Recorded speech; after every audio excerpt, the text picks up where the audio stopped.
মানচিত্রের সীমারেখার ফাঁদে পড়ে ৬ মাস ধরে ভারতের কারাগারে বন্দী বাংলাদেশি ৭ জেলে।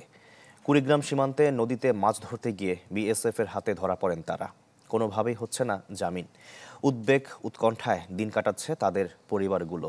মানবাধিকার বিষয়ক আইনজীবী জ্যোতির্ময় বড়ুয়া বলছেন, সরকার এগিয়ে না এলে এই ৭ জেলেকে মুক্ত করা কঠিন হবে। মাসুদুর রহমানের রিপোর্ট।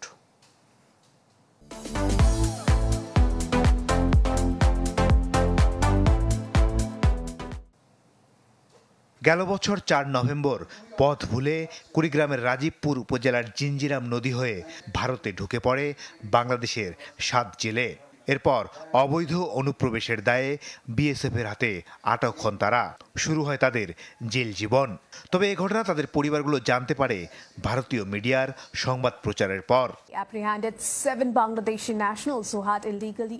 এরপর ভারতীয় এক আইনজীবী দিয়ে জামিনের চেষ্টা করেও ব্যর্থ হয় এই অসহায় পরিবারগুলো। সবশেষ ২১ এপ্রিলও তাদের জামিন শুনানি হওয়ার কথা থাকলেও অর্থাভাবে তা আর হয়ে ওঠেনি। জামিনের জন্য এগিয়ে আসেনি কেউই। এ ঘটনার পর ৭ জেলের পরিবারে এখন শুধুই কান্নার রোল। ভারতের উকিলের সাথে অনেক যোগাযোগ করছি, ২ লাখ টাকা চাই। আমরা গরিব মানুষ, টাকা দিতে পারি না। কই থেকে আমরা টাকা দেবো? আমার আব্বা ভারতে ধরা পড়ার পর আমাদের সংসার অনেক কষ্টে যাচ্ছে। আমার পড়াশোনার ক্ষতি হচ্ছে, লেখাপড়া করতে অনেক অসুবিধা হচ্ছে। আমরা বাচ্চা কাচ্চা নিয়ে খুব কষ্টে আছি। ডক্টর ইউনূসের কাছে একটাই অনুরোধ, একটাই আমাদের দাবি, আমার স্বামীকে আমরা ভারত থেকে দেশে ফেরত চাই। মানবাধিকার বিষয়ক আইনজীবী জ্যোতির্ময় বড়ুয়া বললেন, রাষ্ট্র এগিয়ে না আসলে জেলেদের ফেরানো কঠিন হবে।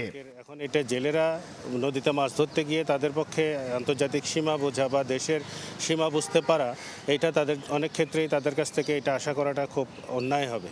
তো এইগুলো ভুলভ্রান্তির কারণে তো তারা নিশ্চয়ই একটি পার্শ্ববর্তী দেশের জেলের মধ্যে সারা জীবন আটকে থাকবে না। এখানে রাষ্ট্রীয় পর্যায়ে উদ্যোগ নেওয়া উচিত বলে আমি মনে করি। পররাষ্ট্র মন্ত্রণালয়কে স্থানীয় প্রশাসন এ ঘটনা লিখিতভাবে জানালেও এখন পর্যন্ত কোনো উদ্যোগ নেয়নি তারা। মাসুদুর রহমান, চ্যানেল 24, ঢাকা।